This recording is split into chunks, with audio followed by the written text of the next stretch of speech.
Hello students, welcome back to my channel Shubham lecturer. Student, अगर आप 12th में हैं और आपको बायोलॉजी का पेपर देना है तो ये वीडियो आपके लिए बहुत ही ज्यादा इंपॉर्टेंट है, क्योंकि इस वीडियो में मैं आपको क्लास 12 बायोलॉजी के सभी महत्वपूर्ण बहुविकल्पीय प्रश्नों को एक ही वीडियो में पढ़ाऊंगा। यानी कि पूरे बायोलॉजी के बहुविकल्पीय प्रश्नों को मैं एक ही वीडियो में लेकर आया हूं। मैं आपको बहुत सारे ऐसे क्वेश्चंस बताऊंगा जो कि इस बार आपके बोर्ड एग्जाम में पूछे जा सकते हैं। तो अगर आप 12th में हैं और आपको बोर्ड एग्जाम देना है तो इस वीडियो को आपको शुरू से लेकर लास्ट तक देखना है। मात्र 15 से 20 मिनट का अगर आप ये वीडियो देख लेते हैं तो आपको किसी और वीडियो को देखने की जरूरत नहीं पड़ेगी और ना ही किसी बहुविकल्पीय प्रश्न को पढ़ने की जरूरत पड़ेगी, क्योंकि इस वीडियो में मैं आपको 12th बायोलॉजी में जितने भी चैप्टर हैं, देखिए 12th बायोलॉजी में टोटल 11 चैप्टर हैं, तो इस वीडियो में मैं आपको चैप्टर 1 से चैप्टर 11 तक सभी मोस्ट इंपॉर्टेंट बहुविकल्पीय प्रश्नों को पढ़ाऊंगा। देखिए टोटल 35 बहुविकल्पीय प्रश्न ऐसे हैं जो कि सबसे ज्यादा इंपॉर्टेंट हैं और कई बार आपके बोर्ड एग्जाम में आ चुके हैं। ठीक है, इन्हीं 35 क्वेश्चंस को मैं आपको इस वीडियो में पढ़ाने वाला हूं। देखिए क्लास 12 बायोलॉजी के 35 बहुविकल्पीय प्रश्न बोर्ड परीक्षा में यही प्रश्न पूछे जाएंगे, यानी कि इन्हीं प्रश्नों में से बहुत सारे प्रश्न आपके बोर्ड एग्जाम में आएंगे। इन्हीं प्रश्नों में से चैप्टर 1 से चैप्टर 11 तक मैंने क्वेश्चन लिया है, इससे बाहर कुछ भी नहीं आएगा, क्योंकि बायोलॉजी में आपका बहुविकल्पीय प्रश्न का मार्क एकदम क्लियर रहता है। सिर्फ आपको इन 35 प्रश्नों को पढ़कर जाना है। वीडियो को आपको लास्ट तक देखना है और इस वीडियो को ज्यादा से ज्यादा लाइक करना है, और चैनल पर नए हैं तो चैनल को सब्सक्राइब कर लें ताकि मैं आपके लिए और भी इंपॉर्टेंट वीडियो बना सकूं और मैं बायोलॉजी का एक महामैराथन क्लास लेकर आऊं जिससे पूरा बायोलॉजी आपका एक ही वीडियो में क्लियर हो जाए। तो देखिए यहां पर हम स्टेप बाय स्टेप एक एक चैप्टर के क्वेश्चंस को पढ़ेंगे। पहले मैं आपको यह बता दूं कि किस चैप्टर के हम क्वेश्चन पढ़ेंगे। सबसे पहला चैप्टर हमारा होगा पुष्पी पादपों में लैंगिक प्रजनन, दूसरा है मानव जनन, तीसरा चैप्टर है जनन स्वास्थ्य, चौथा चैप्टर है वंशागति और विविधता के सिद्धांत, पांचवा है वंशागति का आणविक आधार, छठवां है मानव स्वास्थ्य तथा रोग, सातवां है मानव कल्याण में सूक्ष्म जीव, आठवां है जैव प्रौद्योगिकी, नौवां है जैव प्रौद्योगिकी एवं उसके उपयोग, 10वां है जीव और समष्टियां, और लास्ट चैप्टर हमारा है जैव विविधता एवं संरक्षण। इन्हीं 11 चैप्टर के हम बहुविकल्पीय प्रश्नों को पढ़ेंगे, जो कि पूरे बायोलॉजी में सिर्फ 11 चैप्टर ही हैं। ठीक है, तो पहला हमारा चैप्टर है पुष्पी पादपों में लैंगिक जनन या प्रजनन। ठीक है, तो इसमें सबसे पहला क्वेश्चन है, देखिए बीजांड का वह स्थान जहां बीजांड वृत्त जुड़ा होता है उसे क्या कहते हैं। देखिए ये क्वेश्चन शायद मैं आपको पहले भी बता चुका हूं, ठीक है, लेकिन आपको मैं उसमें सिर्फ 8 चैप्टर के क्वेश्चंस को मैंने बताया था, इसमें मैं पूरे चैप्टर के क्वेश्चन को आपको बताने वाला हूं, तो एक भी क्वेश्चन आपको मिस नहीं करना है। ठीक है, क्योंकि तब बहुत सारे बच्चे हमसे नहीं जुड़े थे, अब नए जुड़े हैं। तो देखिए बीजांड का वह स्थान जहां बीजांड वृत्त जुड़ा होता है उसे क्या कहते हैं। तो का है निभाग या चलाजा, खा है नाभिका या हाइलम, गा है केंद्रक, घा है माइक्रोपाइल। तो इसका राइट आंसर होगा ऑप्शन नंबर खा नाभिका, इसे हम इंग्लिश में हाइलम बोलते हैं। ठीक है, तो बीजांड का वह स्थान जहां बीजांड वृत्त जुड़ा होता है उसे हम नाभिका या हाइलम कहते हैं। ठीक है, ऐसे ही आपको एक एक क्वेश्चन समझना है। सभी क्वेश्चन जो मैंने लिए हैं सभी इंपॉर्टेंट हैं। दूसरा देखिए हमारा फर्स्ट चैप्टर से एक क्वेश्चन है, आवृत बीजी पौधों में पुंकेसर है, यानी कि जो आवृत बीजी पौधे होते हैं इनमें पुंकेसर जो है वो किसका कार्य करता है। का है मादा जननांग का, खा है नर जननांग का, गा है का व खा दोनों, घा है इनमें से कोई नहीं। तो देखिए आवृत बीजी पौधों में जो पुंकेसर होता है वो नर जननांग होता है, यानी कि नर जनन अंग होता है, तो ये खा वाला ऑप्शन आपका राइट होगा। ठीक है, ऐसे तीसरा देखिए द्विनिषेचन क्रिया होती है, यानी कि जो डबल फर्टिलाइजेशन प्रोसेस होता है वो किस में होता है। का है शैवालों में, खा है ब्रायोफाइटा में, गा है अनावृत बीजी पौधों में, घा है आवृत बीजी पौधों में।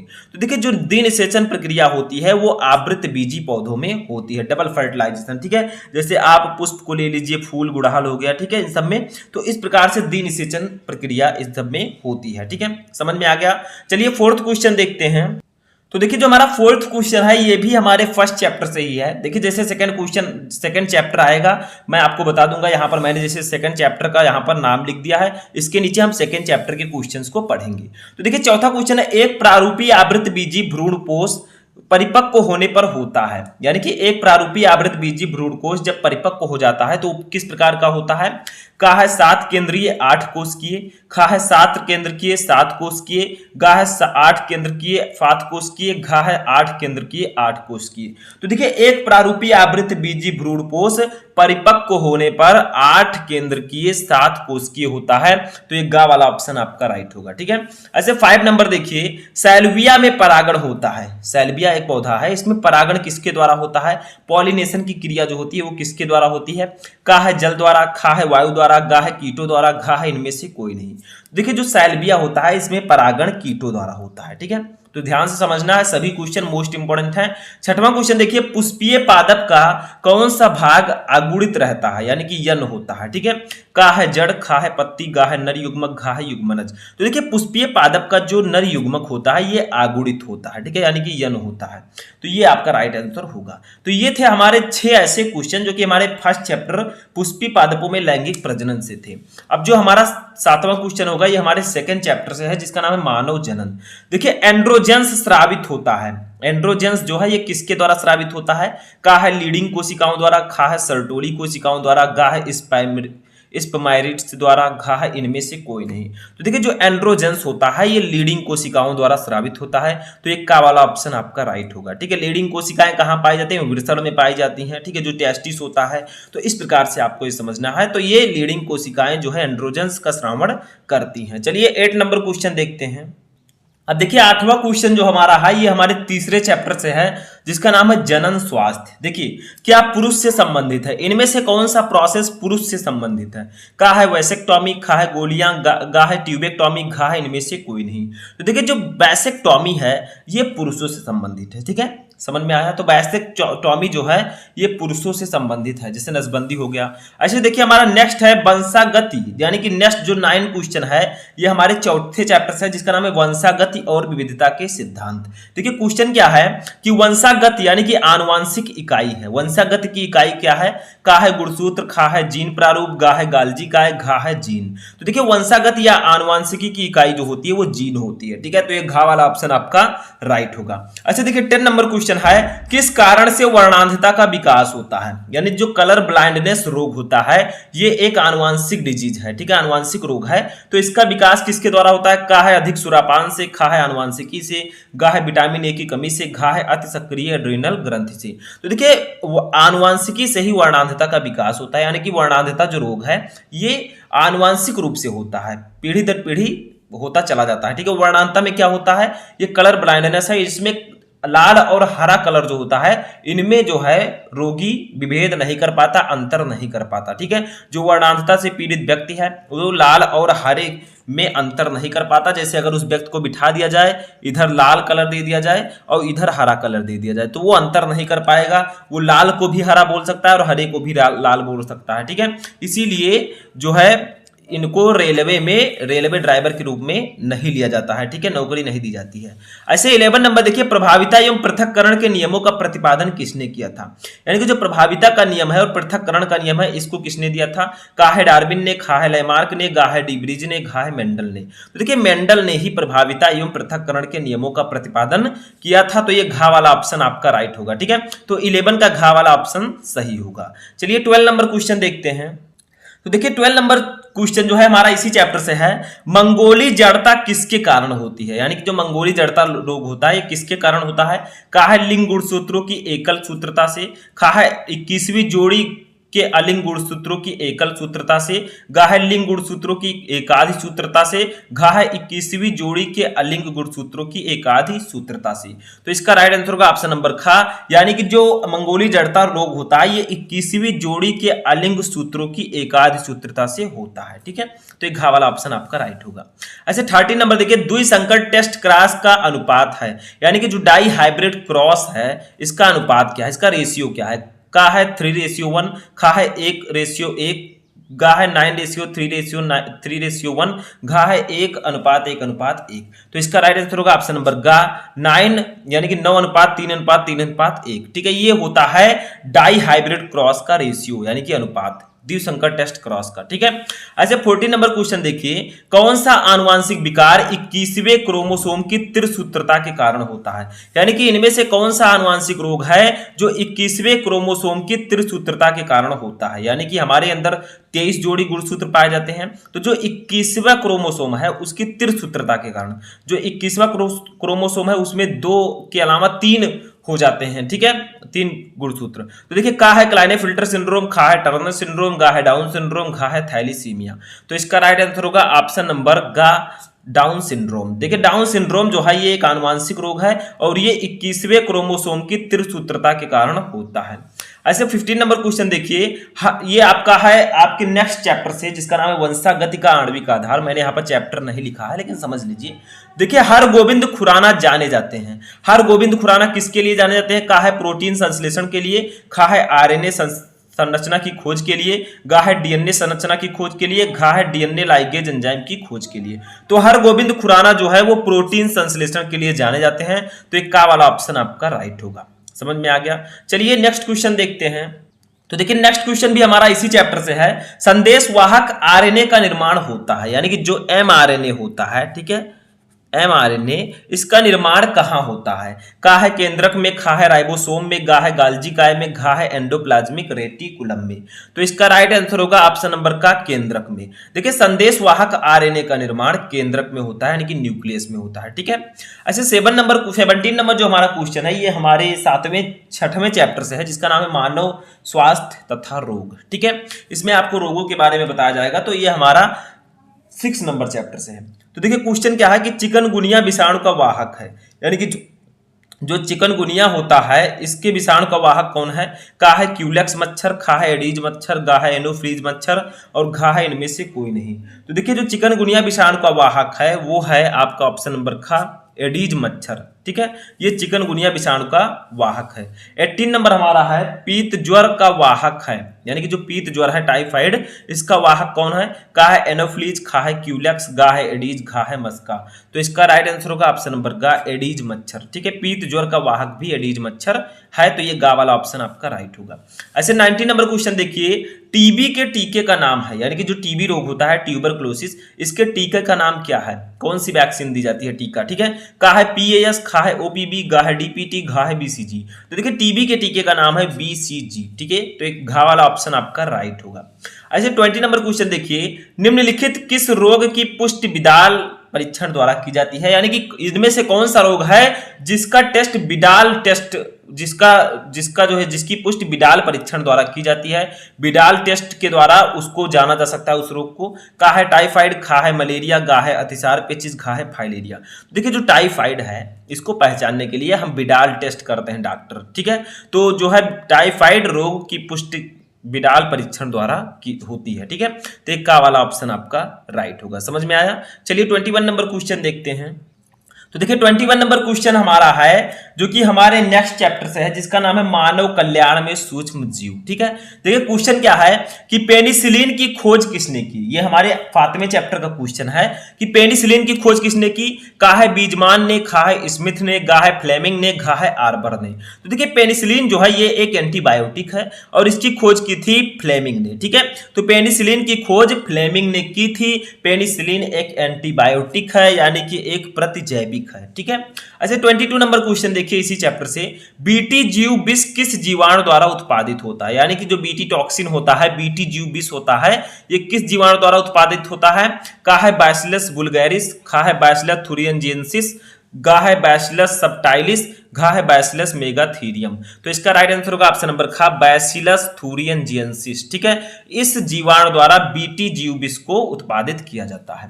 ऐसे 23 नंबर क्वेश्चन देखिए, प्रतिजैविकों को मुख्यतः प्राप्त किया जाता है, यानी कि जो एंटीबायोटिक्स होते हैं प्रतिजैविक होते हैं, इनको हम मुख्यतः किससे प्राप्त करते हैं? का है नील हरित शैवाल से, खा है जीवाणुओं से, गा है ब्रायोफाइटा से, घा है विषाणुओं से। तो इसका राइट आंसर होगा ऑप्शन नंबर खा जीवाणुओं से। प्रतिजैविकों को मुख्यतः जीवाणुओं द्वारा प्राप्त किया जाता है। जैसे देखिए आगे देखते हैं, डीएनए 24 नंबर क्वेश्चन है, डीएनए खंडों की पहचान करते हैं, यानी कि डीएनए के खंडों की पहचान हम किस प्रक्रिया द्वारा करते हैं? का है नॉर्दर्न ब्लॉटिंग से, खा है सदर्न ब्लॉटिंग से, गा है वेस्टर्न ब्लॉटिंग से, घा है इन सभी से। तो इसका राइट आंसर होगा ऑप्शन नंबर खा सदर्न ब्लॉटिंग से, ठीक है। डीएनए खंडों की पहचान हम सदर्न ब्लॉटिंग प्रक्रिया से कर सकते हैं, ठीक है। तो एक खा वाला ऑप्शन आपका राइट होगा। ऐसे 25 नंबर क्वेश्चन देखिए, कौन सा एंजाइम डीएनए खंडों को जोड़ने का कार्य करता है? इनमें से कौन सा एंजाइम है जो डीएनए के छोटे छोटे खंडों को जोड़ने का कार्य करता है? का है लाइगेज, खा है एंडोन्यूक्लियेज, गा है एक्सोन्यूक्लियेज, घा है काइटिनेज।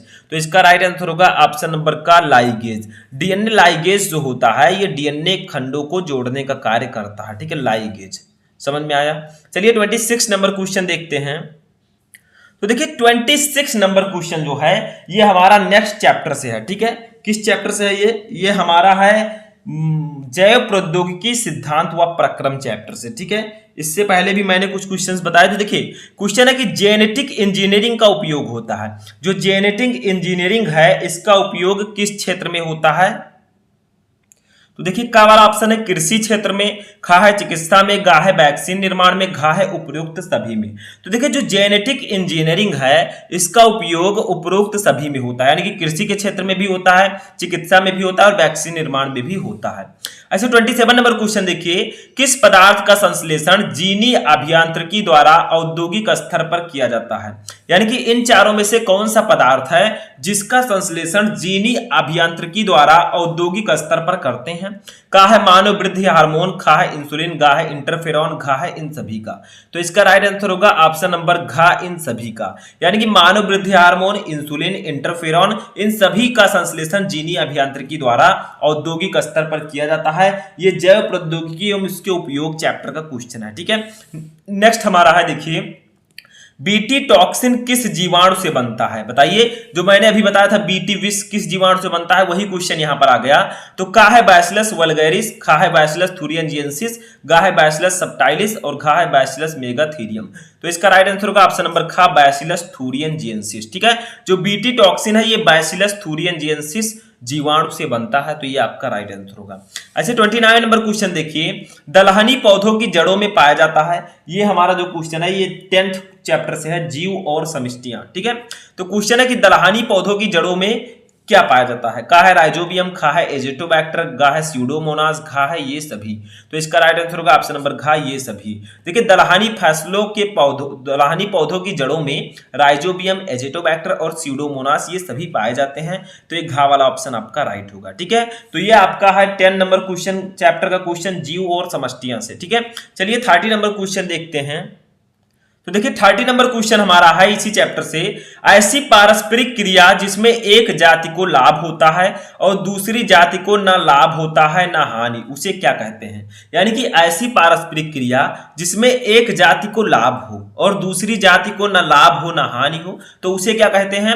का है अंतरजातीय परजीविता, खा है सहभोजिता, गा है सहोपकारिता, घा है स्पर्धा। तो उसको हम लोग कहते हैं सहभोजिता। यानी कि सहभोजिता एक ऐसी पारस्परिक क्रिया है जिसमें एक जाति को लाभ होता है और दूसरी जाति को न लाभ होता है न हानि। ठीक है, तो ये आपका खा वाला ऑप्शन राइट होगा। ऐसे 31 नंबर क्वेश्चन देखिए, उत्तर प्रदेश का राज्य पक्षी क्या है? ये हमारे 11 चैप्टर का क्वेश्चन है, जो लास्ट चैप्टर हमारा है जैव विविधता एवं संरक्षण। ठीक है, क्वेश्चन है कि उत्तर प्रदेश का राज्य पक्षी क्या है? का है मोर, खा है सारस, गा है कबूतर, घा है गौरैया। तो इसका राइट आंसर होगा ऑप्शन नंबर खा, सारस। ठीक है, उत्तर प्रदेश का राज्य पक्षी सारस है। ठीक है, भारत का राष्ट्रीय पक्षी मोर है। ऐसे देखिए 32 नंबर क्वेश्चन, घाना राष्ट्रीय उद्यान किस प्रदेश में स्थित है? यानी कि घाना राष्ट्रीय उद्यान इनमें से किस प्रदेश में स्थित है? का है सिक्किम, खा है असम, गा है राजस्थान, घा है उत्तराखंड। तो इसका राइट आंसर होगा ऑप्शन नंबर गा, राजस्थान। ठीक है, घाना राष्ट्रीय उद्यान राजस्थान में स्थित है। ठीक है, ऐसे 33 नंबर क्वेश्चन देखिए, काजीरंगा राष्ट्रीय उद्यान भारत के किस राज्य में स्थित है? देखिए अभी मैंने बताया घाना राष्ट्रीय उद्यान राजस्थान में है, ऐसे एक काजीरंगा राष्ट्रीय उद्यान है, ये भारत के किस राज्य में है? का है असम, खा है गुजरात, गा है महाराष्ट्र, घा है पंजाब। तो इसका राइट आंसर होगा ऑप्शन नंबर का, असम। ठीक है, यानी कि काजीरंगा राष्ट्रीय उद्यान भारत में असम में स्थित है, यानी कि असम राज्य में स्थित है। तो ये का वाला ऑप्शन आपका राइट होगा। ऐसे 34 नंबर क्वेश्चन देखिए, एशियाई शेरों के लिए एकमात्र प्राकृतिक वास गिर राष्ट्रीय उद्यान कहां पर स्थित है? यानी कि गिर राष्ट्रीय उद्यान जो है ये एशियाई शेरों के लिए एकमात्र प्राकृतिक वास है। ठीक है, तो ये कहां है? का है उत्तराखंड, खा है राजस्थान, गा है गुजरात, घा है मध्य प्रदेश। तो इसका राइट आंसर होगा ऑप्शन नंबर गा, गुजरात। ठीक है, तो एशियाई शेरों के लिए एकमात्र प्राकृतिक वास गिर राष्ट्रीय उद्यान गुजरात में स्थित है। तो एक गा वाला ऑप्शन आपका राइट होगा। चलिए अपना लास्ट क्वेश्चन 35 नंबर देखते हैं। तो देखिए हमारा 35 नंबर क्वेश्चन है, निम्नलिखित में से कौन सा स्तनिन संकटग्रस्त नहीं है? इनमें से कौन सा स्तनिन जंतु है जो संकटग्रस्त नहीं है, जिसके ऊपर ज्यादा संकट नहीं है? का है लाल पांडा, खा है कस्तूरी मृग, गा है नील गाय, घा है भारतीय बबर शेर। तो इसका राइट आंसर होगा ऑप्शन नंबर गा, नील गाय। ठीक है, इनमें से जो नील गाय है ये एक ऐसा स्तनिन है जो कि संकटग्रस्त नहीं है, स्तनों को, ठीक है, ये धारण करता है, तो ये संकटग्रस्त नहीं है क्योंकि अभी भी हमारे आसपास नील गाय आपको देखने को मिल जाएंगे, ठीक है। तो यहां पर मैंने आपको 12th बायोलॉजी के 35 मोस्ट इंपोर्टेंट बहुविकल्पीय प्रश्नों को बताया। अब ये आपके चैप्टर 1 से चैप्टर 11 तक थे, यानी कि पूरे बायोलॉजी के मैंने बहुविकल्पीय प्रश्नों को बता दिया। अगर आप इन क्वेश्चन को ध्यान से पढ़ते हैं, एक भी क्वेश्चन आपका मिस नहीं होता है, तो आप लोग पूरे बहुविकल्पीय प्रश्न का नंबर आप लोग अचीव कर सकते हैं, लेकिन आपको इन सभी क्वेश्चन को पढ़कर जाना है, ठीक है। और भी हो सके जो क्वेश्चन बच गए हैं उसको भी आप लोगों को पढ़ लेना है। तो कैसा लगा आपको वीडियो कमेंट बॉक्स में बताएं। हम मिलेंगे नेक्स्ट वीडियो में नेक्स्ट टॉपिक के साथ, तब तक आप लोग अपनी तैयारी करते रहें और किसी भी टॉपिक में क्वेरी है तो कमेंट करके बताएं।